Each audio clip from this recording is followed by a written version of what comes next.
Hello friends, इस video में हम top 25 interview questions on bearings करने वाले हैं। चलिए स्टार्ट करते हैं। Explain type of bearing.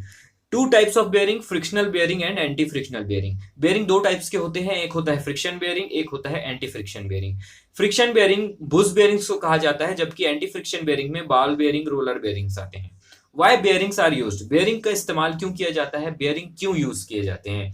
तो bearing to reduce rotational friction and carrying axial and radial load, यानी कि जो रोटेशनल फ्रिक्शन है उसको कम करने के लिए और एक्सियल और रेडियल लोड को बियर करने के लिए। नेक्स्ट क्वेश्चन है आपका, which tool is use to measure internal clearance of bearing. Bearing की इंटरनल क्लियरेंस को मेजर करने के लिए फिलर गेज का इस्तेमाल किया जाता है। फिलर गेज एक टूल है, उसका इस्तेमाल किया जाता है। What do you mean by C1, C2, C3, C4, Cn in bearing. Bearings के पीछे लिखे हुए इन नंबर्स का कोडिंग का क्या मतलब होता है। तो ये होते हैं टाइप ऑफ इंटरनल क्लियरेंस। ये सारे जो हैं इंटरनल क्लियरेंस है, इसके ऊपर मैंने एक वीडियो अलग से बनाई है, आप चाहें तो देख सकते हैं। What do you mean by C2 in bearing? Bearing में C2 का क्या मतलब होता है। C2 जो है वो क्लियरेंस लेस देन नॉर्मल, यानी नॉर्मल क्लियरेंस से कम क्लियरेंस को शो करता है। नेक्स्ट क्वेश्चन है, what is clearance in tight fit bearing. Tight fit bearing में क्लियरेंस क्या होता है, यानी कि उस बेयरिंग के आखिरी में लिखा रहेगा C1। C1 क्लियरेंस वाले बेयरिंग में सबसे कम क्लियरेंस होता है और इसीलिए इसे टाइट फिट क्लियरेंस बेयरिंग भी कहा जाता है। Which equipment is use to remove bearing from shaft. कौन से इक्विपमेंट का इस्तेमाल किया जाता है बेयरिंग को शाफ्ट से निकालने के लिए। तो बेयरिंग पुलर।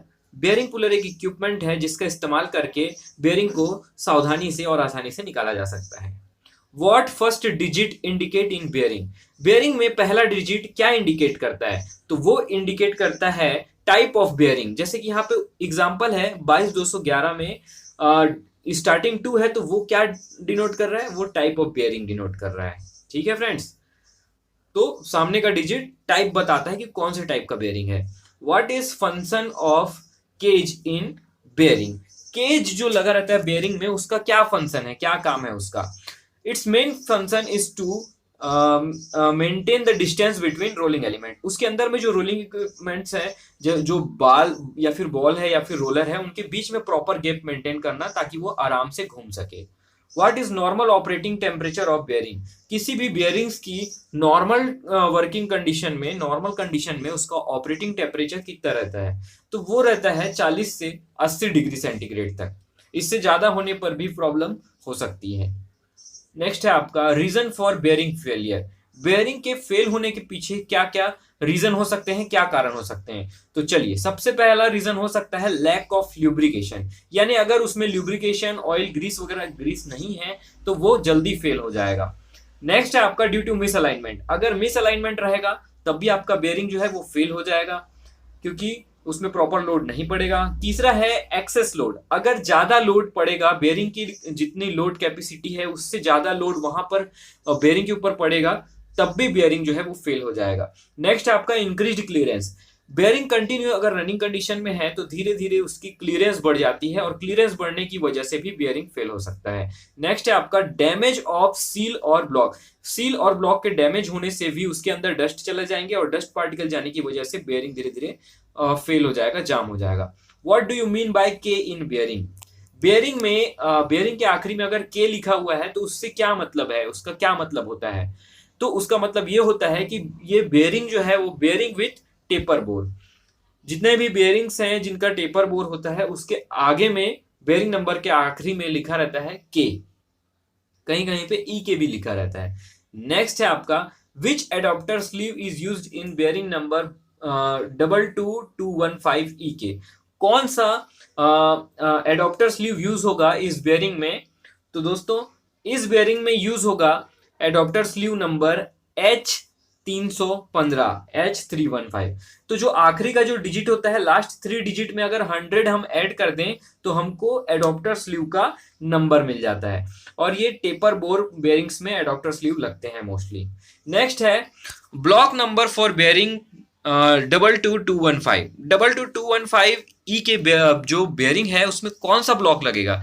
तो लास्ट के 3 डिजिट में अगर हम 300 ऐड कर देंगे तो हमको ब्लॉक नंबर निकल जाएगा SN 500 15, जैसे कि यहाँ पर 215 में 300 ऐड कर दिया हमने, तो ये 515 हो गया, तो ऐसा इन 515 ब्लॉक वहां पे लगेगा। What do you mean by suffix code m on bearing? Bearing number, कुछ बेयरिंग में ऐसे होता है कि बेयरिंग नंबर के आगे में कोड लिखे रहते हैं, कहीं पे m लिखा रहता है बेयरिंग नंबर के आगे में, तो उसका मतलब क्या होता है? उसका मतलब होता है ब्रास केज, यानी कि उस बेयरिंग में जो केज यूज हुआ है वो ब्रास मेटल का बना हुआ है, bearing with brass cage. What is meaning of suffix RS and 2RS इन बेयरिंग? बेयरिंग नंबर के आगे में लिखा रहता है RS लिखा रहता है, कहीं पे 2RS लिखा रहता है, तो इसका मतलब क्या होता है? तो दोस्तों RS अगर लिखा हुआ है बेयरिंग नंबर के आगे, इसका मतलब ये है कि उस बेयरिंग में रबर सील है एक साइड में। RS means rubber seal on one side, 2RS means rubber seal on both side. अगर 2RS लिखा हुआ है तो बेयरिंग के दोनों साइड में रबर सील लगा हुआ है, और RS लिखा है तो सिर्फ एक साइड में लगा हुआ है। What do you mean by suffix Z and double Z oblique double Z in bearing? बहुत सारे बेयरिंग्स ऐसे होते हैं जिसमें बेयरिंग नंबर के आगे में लिखा रहता है Z लिखा रहेगा, या फिर double Z oblique double Z लिखा रहेगा। इसका आखिर क्या मतलब होता है? तो अगर आपके बेयरिंग में अगर Z लिखा हुआ है सिंगल, तो इसका मतलब ये है कि वो बेयरिंग है उसमें मेटल सील है एक साइड पे, बेयरिंग के एक साइड पे मेटल सील लगा हुआ है। जबकि double Z oblique double Z लिखा हुआ है, इसका मतलब ये है कि बेयरिंग के दोनों साइड में मेटल सील लगा हुआ है। नेक्स्ट क्वेश्चन है आपका कि bearing housing is made up of which metal? Bearing housing जो है जिसमें बेयरिंग रहता है वो कौन से मेटल का बना रहता है?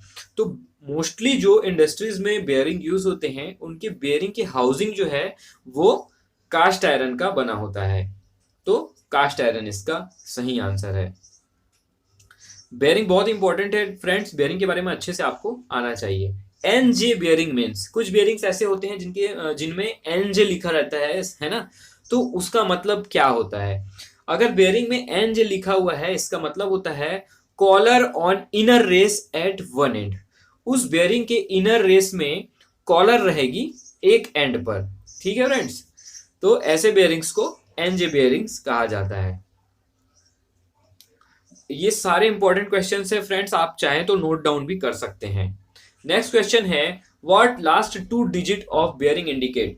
बेयरिंग के आखिरी के 2 अक्षर क्या इंडिकेट करते हैं? तो बेयरिंग के आखिरी के जो 2 अक्षर हैं उसको अगर हम 5 से मल्टीप्लाई कर देंगे तो वो बेयरिंग का आईडी इंडिकेट करते हैं। जैसे कि अभी आपको मैं एक एग्जांपल बताने वाला हूं। एग्जाम्पल हम मान लेते हैं, किसी भी एक बेयरिंग को मान लेते हैं, चलिए 22211 ये बेयरिंग है, तो 11 आखिरी का 2 डिजिट है, उसको हम 5 से मल्टीप्लाई करेंगे तो आ जाता है 55। तो उस बेयरिंग का जो आईडी है वो 55 mm है। ठीक है फ्रेंड्स, ऐसे ही जितने भी बेयरिंग्स होते हैं सभी के लास्ट 2 डिजिट को अगर आप मल्टीप्लाई कर दें तो उसकी आईडी निकल जाएगी। नेक्स्ट क्वेश्चन है आपका which bearing is also called high speed bearing? कौन सी बेयरिंग को हाई स्पीड बेयरिंग्स कहा जाता है? और इस बेयरिंग्स को मोस्टली मोटर्स में यूज किया जाता है, हाई आरपीएम मोटर्स में भी यूज किया जाता है, या फिर हाई आरपीएम इक्विपमेंट में यूज किया जाता है। तो बॉल बेयरिंग्स को जो है आपका हाई आरपीएम बेयरिंग कहा जाता है, क्योंकि हाई स्पीड जहां पे रहता है वहां पे बॉल बेयरिंग का इस्तेमाल किया जाता है। नेक्स्ट क्वेश्चन है what is meaning of suffix ECP in bearing? कि कई बेयरिंग्स में बेयरिंग नंबर के आगे में ईसीपी लिखा रहता है, उसका मतलब क्या होता है? उसका मतलब ये होता है बेयरिंग विथ प्लास्टिक केज। ऐसे बेयरिंग्स जिसमें प्लास्टिक पॉलीमराइड केज इस्तेमाल होते हैं उन्हें कहा जाता है, उनमें सफिक्स रहता है, बेयरिंग नंबर के आगे में लिखा रहता है ईसीपी। और इसके अलावा TN9 भी अगर लिखा है तो उसका भी यही मतलब है, सेम मतलब है। चलिए आगे।